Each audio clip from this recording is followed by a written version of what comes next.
Noong palayasin si Cain sa silangan o sa Pilipinas ngayon, nilakad niya ang malawak na mga desyerto sa silangan ng Eden.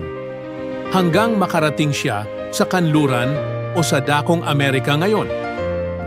Ang lungsod ng Nod ay isang pamayanan na natatagpuan noon sa ibaba ng isang bulkan sa lugar na iyon. At si Cain na naglakad ng mahabang panahon sa desyerto ay pinili na rin na manahan sa lugar na iyon. Noon ay dahan-dahan niyang kinuha ang kalooban ng mga taga roon. Tinuruan niya sila ng ilan sa mga gawaing pagtatayo ng masisilungan, ng pagtatanim at paggawa ng mga kagamitan para doon. Tinuruan din niya sila sa panghuhuli ng mga hayop upang alagaan at sa marami pang iba, lalo na sa pangingisda na siyang labis na hinangaan nila sa kanya.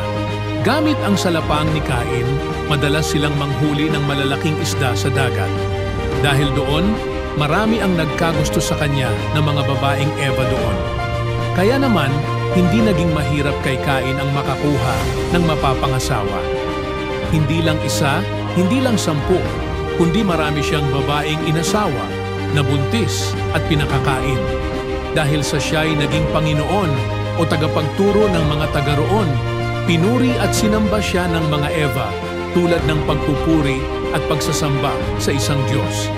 Dinala niya ang bansag na Pos-Indo na ang katumbas na kahulugan noon ay nakaluknok na makapangyarihan, salitang pinagmulan ng Poseidon. Sa mabilis na panahon ay dumami na ang mga anak ni Cain. Tinawag sila bilang mga anak ng tao. Iyon ay ang pinagsamang lahi ng tao at lahi ng Eva o ang lahi nila Cain at lahi ng mga negro. Bagamat nagdadamit na noon ang mga anak ng tao sa lungsod na iyon, pangkaraniwan pa ring nakahubad ang mga Eva doon. Nang magsilaki ang mga anak ni Cain, nakipagtalik siya sa kanyang mga anak na babae. Ang mga anak niya ay nakikipagtalik din sa kanilang mga kapatid, mga pinsan, at kahit sa kanilang ina. Dahil sa ganoong pangyayari, bumilis palalo ang pagdami ng mga taong may lahi ni Cain.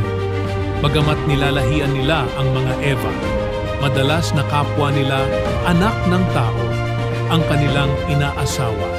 Kaya halos na-preserve nila ang lahing mapuputi ang balat tulad ni Cain. Sapagkat ang anak ni Cain na inaanakan din ni Cain ay nanganganak ng halos katulad din ni Cain. Kaya sa mabilis na paglipas ng panahon, nakapagtayo agad si Cain ng lungsod ng mga anak ng tao. Mga lahing hinahanap niya noon para maging asawa. Nooy walang batas, walang ipinagbabawal, ngunit nauunawaan naman nila ang mga pagitan ng bawat isa. Noong mga panahong iyon, samantalang dumadami ang mga anak ng tao sa kanluran, dumarami nga silang may karunungan. Tinuruan ni Cain ang kanyang lungsod sa maraming gawain at natuto din sila sa mas marami pang trabaho tulad sa paggawa ng mga kagamitang gawa sa kahoy at bato, sa pangingisda, pagsasaka, paggawa ng mga damit mula sa mga balat ng hayop, balat ng kahoy, at mga hibla, at marami pang iba. Hanggang nagsipagtayo na sila ng mga toldang naging makabago nilang tahanan gamit ang mga balat at buto ng mga hayop. Dala ng iba't ibang mga pangangailangan sa lungsod, natutunan nila ang pangangaso. Nanakop sila ng mga Eva sa iba't ibang dako sa kanluran noon at ginagawa nilang mga aliping manggagawa o di kaya'y nilalahian ang kanilang mga binibihag. Dahil sa pangangailangan ng mga makabagong sandata sa pananakop, inigian nila ang paggawa ng kanilang mga sandatang gawa sa bato. Hanggang isang araw, nadiskubre nila ang paggawa ng bakal. Pinag-aralan nila iyon at inobserbahan hanggang nagsimula ng magmina ng bakal ang mga anak ng tao sa kanluran, kung saan ay pangunahin nila iyong ginamit sa paggawa ng mga sandata sa pananakop. Sa patuloy pang pagdami ng mga anak ng tao sa kanluran, unti-unti ay nakita ni Cain na lumalaganap din ang kasamaan partikular sa pakikipagtalik. Noong panahon kasing iyon, napaibig ng husto si Cain sa isa sa kanyang mga apo na kanyang inasawa. Dahil doon, Nararamdaman niya ang selos tuwing may ibang lalaki na umaaligid sa asawa niyang iyon. Noon niya nabatid na ang dalawa na nagmamahalan bilang mag-asawa ay nagiging isa sa espiritu. Kaya nagsimula siyang maglatag ng mga batas, kabilang na ang pagbabawal na makipagtalik o asawahin ang isang babaeng may asawa na. Nasubok ang pagiging pinuno ni Cain nang ang mismong anak niyang si Enoch ang nakipagtalik sa asawa niyang iyon. Dala ng pagsiselos, hinatulan niya ng kamatayan ng kanyang anak at ang pangalan niyon ay siyang ipinangalan niya sa kanyang lungsod, ang lungsod ng Enoch sa kanluran. Iyon ay ginawa ni Cain upang alalahanin ng mga taga roon ang kwento niyon at magsilbing babala sa lahat ang aral niyon. Sa paglipas ng mga dekada, mabilis na umunlad ang lungsod ng Enoch sa kanluran. Dala ng mga pangangailangan, lumalawak pa ang mga lupaing kanilang sinakop. Kasabay ng pagiging makapangyarihan ng lungsod, dumarami naman ang mga batas na inilalatag ni Cain alang-alang sa kaayusan. Naging mahigpit para sa marami ang mga batas sa lungsod, lalo na sa mga nasanay na ng malayang pamumuhay. Kaya iniwan si Cain ng marami sa kanyang lungsod at kumalas sa kanyang pamahalaan. Ang mga iyon ay naglakad patungong silangan ng Nod o sa dakong Mexico ngayon at do'y muling itinayo ang lungsod ng Enoch. Tinawag na mga Enocan ang mga mamamayan iyon na ginamit ang rebulto ni Enoch bilang idolo at simbolo ng kalayaan. Gamit ang doktrina ng kalayaan, lumaki at naging makapangyarihan ang lungsod na iyon sa kanluran. Samantala, si Cain na may bumalik sa lungsod ng Nod, sa mismong lugar kung saan siya nagsimulang mamuhay bilang isang kanluranin. Doon na siya ay namalagi hanggang sa kanyang pagtanda. Sa kabilang dako, dumami na rin ang mga anak ng tao sa silangan. Sila'y mga singkit, maitim ang mata, kayumanggi ang balat, halos tuwid ang buhok, may katamtamang tangkad, at bahagyang mababa ang karunungan kumpara sa ibang lahi ng mga anak ng tao. Ang ilan sa mga kapatid ni Seth na mga Mongoloid at lumaking hindi masyadong nagkaisip at nakakalakad ay inalagaan at pinalaki ng mga Eva nilang ina. Noong nagkaedad na ang mga singkit na yon, ay ginawang palahian ng mga Eva doon. Dahil sa mas maraming lahi ng mga Eva ang nakalahi sa mga kapatid ni Seth sa silangan, lumipas ang panahon na ang lahing singkit at kayumanggi ay naipanatili nila. Sila ay nanatili sa silangan, nagtayo ng kanilang mga lungsod, at namuhay sa piling ng mga kagamitang gawa sa mga kahoy at bato. Sa paglipas ng mga taon, kumalat ang mga anak ng tao sa silangan maging sa mga karatig na lupain doon. At dahil sila'y buhat sa silangan, bawat lupaing kanilang tinatahanan ay tinatawag nilang silangan. Ang salitang silangan ay katumbas noon ng salitang Asya na pinanggalingan ng salitang Asyano. Ang salitang Asya ay may kahulugan noon bilang pinanggalingan o sinilangan. Sapagkat nasaksihan ng mga Eva bilang mga lokal sa lupain iyon, ang pagsilang ng kauna-unahang anak ng tao mula sa kanilang lahi na silang kanilang nilahian. Lumipas pa ang mga dekada, lalong naging makapangyarihan at marahas ang mga kanluranin sa lungsod ng Enoch. Lumaganap pa ng husto ang mga pananakop ng mga Enocan, kaya lumago ang pangangailangan nila ng bakal. Higit na naging makapangyarihan ang lungsod ng Enoch noon kaysa sa alinmang lungsod sa lupa. Nakagawa na sila noon ng mga tirahang gawa sa bato, mga kagamitang gawa sa bakal, mga alahas, pabango, at marami pang iba. Ang mga Enocan ay gumagamit na rin noon ng mga bangka sa transportasyon. Mga bangkang sila na rin ang gumawa. Sa patuloy pang paglipas ng panahon, dahil sa kakayahan ng mga Enocan na maglayag sa dagat, binaybay nila ang higanting ilog na iyon hanggang umabot na ang pananakop nila sa mga lupain malapit sa silangan.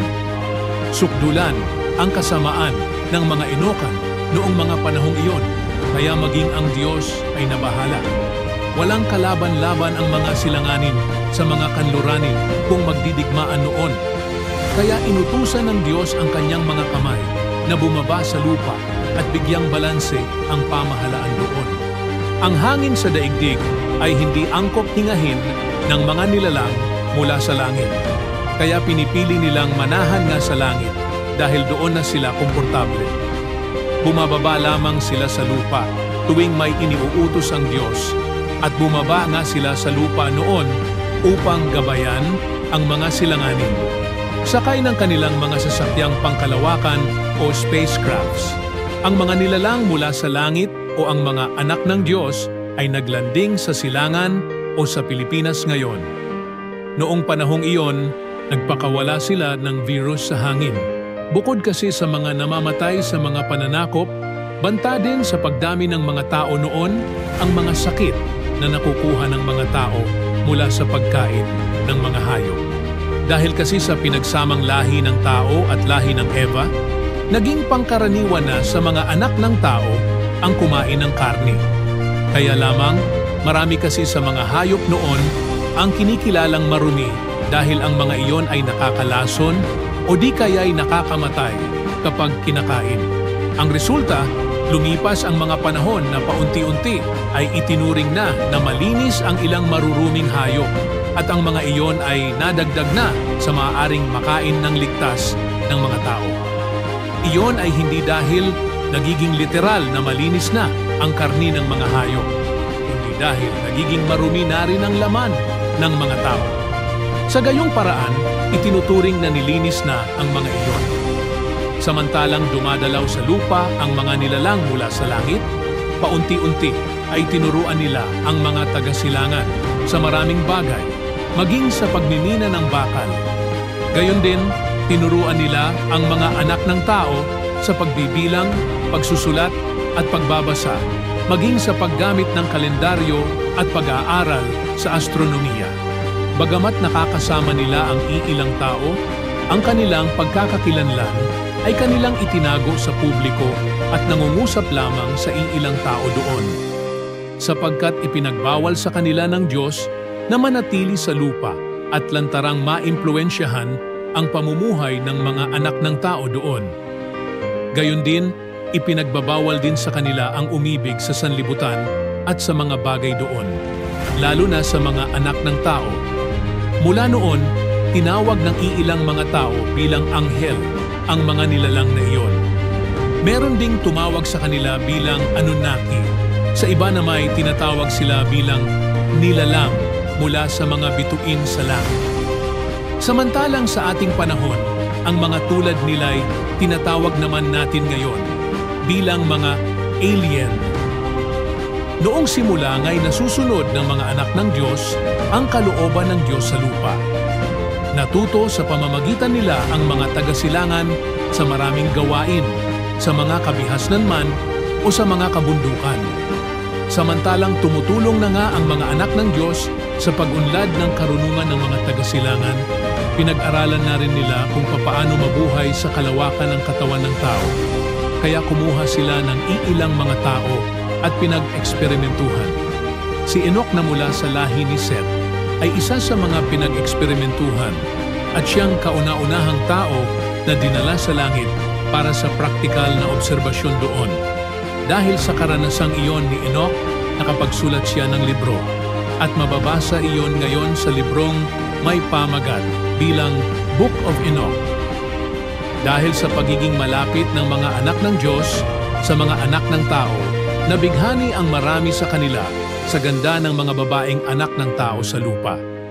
Kaya napagkasunduan ng marami sa kanila na pumili ng kanya-kanyang asawa at manatili na sa lupa sa piling ng mga taong napamahal na sa kanila. Kahit alam ng mga anak ng Diyos na ang kapalit ng kanilang gagawing pag-ibig sa mga tagalupa ay ang pagkawala ng kanilang pagiging immortal, ginawa pa rin nila iyon sa ngalan ng pagmamahal. Nagsigamit sila ng mga bakuna upang makahinga sila at masanay sa hangin ng daigdig. Sa gayon ay makapamuhay sila ng normal kasama ng mga tao doon. Nanatili nga ang ilang mga anak ng Diyos sa lupa at namuhay kasama ng kanilang mga asawang anak ng tao. Lihim man sila sa publiko, lantaran naman sa mga usapan sa lungsod ang kanilang pamamalagi roon. Sa mabilis na panahon, naging tanyag ang lungsod na kanilang tinahanan sapagkat tinuruan nila ang mas marami pang taga roon ng iba't ibang bagay maging sa paggamit ng salamangka. Tinawag nila ang lungsod na iyon bilang lungsod ng kasalanan o lungsod ng sin o sinar, na ang ibig sabihin ay kasalanan. Samantalang binibigkas naman iyon ng mga lokal bilang shin o shinar, mga salitang pinagmulan ng pangalang China. Ang pangalang lungsod ng kasalanan ay ibinigay mismo ng mga anghel sa lugar na iyon dahil noong mga panahong iyon, tuluyan nang nahulog sa pagmamahal sa mga anak ng tao ang ilang mga anak ng Diyos. Iyon ay kasalanan nilang kinilala dahil laban iyon sa kalooban ng Diyos. Mula noon, kinilalang mga fallen angels ang mga anghel na pinili na manahan sa lupa. At dahil sa pamumuhay nila sa lupa, mula sa pagiging mga buhay o mga banal, sila'y naging mga patay tulad ng mga tao o mga nilalang na mayroon ng kamatayan. Dahil gayon, nagkaroon sila ng kakayahang magkaanak sa kanilang mga asawang anak ng tao na kinalaunay nagsipagsilang ng mga higante sa lupa. Ang mga anghel ay malilinis at ipinagbabawal sa malilinis ang bumalik sa putikan. Ibig nitong sabihin, sinumang banal na nananahan na sa langit ay ipinagbabawal na ang bumalik sa pananahan sa lupa. Sapagkat iba ang hangin sa daigdig, ito ay marumi kumpara sa hangin hinihinga ng mga banal sa loob ng kanilang mga sasakyang pangkalawakan at hangin sa loob ng kanilang kasuotan. Kung pipiliin nilang mamuhay sa lupa kasama ng mga tao, sila'y hihinga ng hangin doon at kakain ng mga pangkaraniwang pagkain ng tao. Ang mga iyon ay ilan lamang sa mga magdadala sa kanila sa pagiging marumi na magdudulot sa kanila ng pagkawala ng kanilang pagiging banal. At nagkagayon nga, ang mga anghel na may malamig na katawang banal ay dahan-dahang uminit ang kani-kanilang katawan. Sila'y nagkaroon ng kamatayan kung saan ang sino mang nabubuhay na mayroong kamatayan ay nabilang na sa mga patay sa harapan ng mga banal. Dahil sa pananahan ng mga anghel at mga higante sa silangan, naging mas makapangyarihan ang lungsod na kanilang tinahanan. Kaya naman, binansagan ang lungsod na iyon bilang lungsod ng Babylonia, na ang ibig sabihin noon ay lungsod ng kahalayan. Ang salitang kahalayan ay katumbas ngayon ng mga salitang higit sa sapat o higit sa pangkaraniwan, sapagkat ang lugar na iyon ay hindi lamang naging makapangyarihan, kundi nagkaroon din ng labis-labis na kaunlaran. Noong panahon pa lamang kasi na iyon, nagkaroon sa kanilang mga lungsod ng mga matataas na gusaling gawa sa bato, mga sementadong lansangan, mga pailaw sa gabi, mga barko at mga sasakyang panglupa. Dumami rin ang mga salamangkero sa kanilang mga lungsod, na kapag babae ang kasarian ay tinatawag na Babaylan o Babilan, at kapag lalaki na may Babaylon o Babylon. Ang ibig sabihin ng mga salitang ito noon ay mahalay, ngunit katumbas sa atin ngayon ang mga salitang napakagaling, napakalakas, napakamakapangyarihan, napakaganda, o mga salitang nagsasaad ng pagkakaroon ng higit sa pangkaraniwan. Dumating ang panahon na ang iilan sa mga higante at mga anghel ay nagpakalasing sa kapangyarihan at umaasal na parang mga halimaw sa lupa. Ang mga gaya nila ay hinuhuli ng mga kapwa nila anghel sa lupa, tinatalian ng mga kadena at inihuhulog sa pinakamalalim na parte ng dagat o ng higanteng ilog. Binansagan ang bahagi na iyon ng katubigan bilang Atlanta mula sa salitang ugat na atlas, na ang ibig sabihin ay mga makakapangyarihang nilalang o mga Diyos o mga higante. Sa paglipas pa ng panahon, binansagan ding lungsod ng Atlanta ang lungsod ng Babylonia, lalo na ang lungsod sa tapat ng dagat na iyon. Noong panahon nga na iyon, Naging dakila ang lungsod na iyon sa silangan kumpara sa alinmang lungsod sa lupa. Nakita ng Diyos ang pagiging makalaman ng mga nilalang sa lupa. Nakita niyang mabilis silang dadami at magsisiksikan sila doon kung mananatiling mahahaba ang kanilang buhay. Sapagkat alam ng Diyos na matagal pa ang panahong darating, na ang daigdig ay hindi na maaari pang matirhan. Ang kanyang kalooban ay manatili muna sa lupa. Ang mga tao habang iyon ay maaari pang matirhan. Iyon ay upang magkaroon sila ng mahabang panahon na matuto at maging sibilisadong ganap sa lupa. Sa gayon ay maging handa sila sa pamumuhay sa langit balang araw. Kaya noong panahong iyon, inutusan uli ng Diyos ang mga nananatiling tapat niyang mga kamay na magpakawala ng mga virus sa hangin na magpapadumi, lalo sa hangin doon. Ginawa nga iyon ng mga kamay ng Diyos, kaya ang resulta, lahat ng humihinga sa pamamagitan ng hangin sa daigdig ay lalong uminit ang kanilang katawan, dahilan ng lalong pag-iksi ng kanilang buhay. Bukod doon, mas dumami pa ang mga hayop na hindi na nakakalason kapag kinakain na ng tao. Bagamat ang sinumang humihinga ng hangin sa daigdig ay nagiging marumi, marami pa rin naman noon ang nananatiling malinis pa dahil sa pagkain nila ng mga prutas at gulay na hindi niluluto. Sapagkat ang mga iyon ay may kakayahang maglinis sa katawan ng tao. Sa halip na balansihin ang kapangyarihan sa lupa, naging makapangyarihang higit ang mga taga-Shinar sa tulong ng mga higante at mga fallen angels. Sa pangunguna nila ay nanakop na rin ang mga silanganin sa malaking bahagi ng silangan, maging sa mga karatig na lupain doon. Dahil sa kanilang pananakop, lumawak ang mga lupaing naging tahanan ng mga kayumanggi mula sa lahi ni Seth.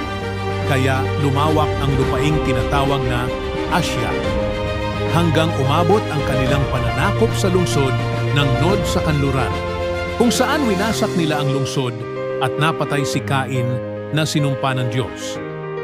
Ang Diyos ay parangang negosyante at ang kanyang puhunan ay buhay. Pinaghati-hati niya ang kanyang buhay upang ibigay sa lahat ng mga nilalang sa lupa nang sa gayon ay magkaroon na nga sila ng buhay at maging mga banal balang araw. Sapagkat ang kalooban nga niya ay dumami ang mga banal at magsikalat sila sa langit. Ngunit noong mga panahong iyon, tila lalong nalugi ang Diyos sa kanyang negosyo. Sapagkat kaunti na nga lang ang mga banal, nabawasan pa iyon. Sinisi niya ang tao at ang lahat ng nasa lupa, sapagkat kung hindi sila naghasik ng kasamaan doon, hindi sana niya pinababa sa lupa ang mga anghel. Dahil doon, pinagsisihan niyang nilikha pa niya ang mga iyon. Kasunod ng pagkamatay ni Cain, itinakda ng Diyos ang kapanganakan ni Noe. Iyon ay upang tuparin ang sumpa niya kay Cain na ang sinumang papatay sa kanya ay gagantihan ng 7 ibayo. At ang ganting iyon ay gagawin niya sa pamamagitan ng pagpapabaha sa mundo. At si Noe ay itinakda niyang gamitin upang iligtas ang mga itinakda niyang maligtas sa lupa. Nooy itinakda nga ng Diyos na ang mga anghel na nag-utos ng pananakop sa kanluran na siya ring naging ugat ng higit na kasamaan sa lupa ay lipulin kasama ng mga higante at lahat ng nasa lupa. Sa gayon ay papawiin muli ang mga pagpapagal sa daigdig at uulit namang muli sa simula.